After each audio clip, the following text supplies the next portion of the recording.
आज आपण बनवणार आहोत झटपट अशी शेवग्याची रस्सा भाजी. सगळ्यात अगोदर आपल्याला शेवग्याच्या शेंगा अशा प्रकारे कट करून घ्यायच्या आहेत. त्यानंतर त्याच्यावरच्या शिरा काढून घ्यायच्या आहेत. छान अशा सोलून घ्यायच्या आहेत. त्यानंतर थोडंसं मीठ टाकायचे आणि पाणी टाकून छान अशा शेंगा शिजवून घ्यायच्या आहेत. त्यानंतर शेंगा शिजल्यानंतर आपल्याला फोडणी देऊन घ्यायची.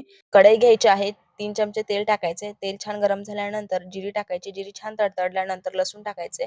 लसूण गोल्डन ब्राउन झाल्यानंतर टोमॅटोचं वाटण टाकून घ्यायचं आहे. टोमॅटोची पूर्ण स्मेल जाईपर्यंत छान असं परतून घ्यायचंय. त्यानंतर काही मसाले टाकायचे. धणे पावडर, घरगुती काळं तिखट टाकायचे. तुम्ही कितपत तिखट खाता त्या प्रमाणामध्ये टाकू शकता. त्यानंतर शिजवून घेतलेल्या शेंगा टाकायच्या आहेत. पाणीही तेच वापरायचं आहे आपल्याला. त्यानंतर छान उकळी आल्यानंतर शेंगदाण्याचं कूट टाकायचं आहे 1 ते 2 चमचे.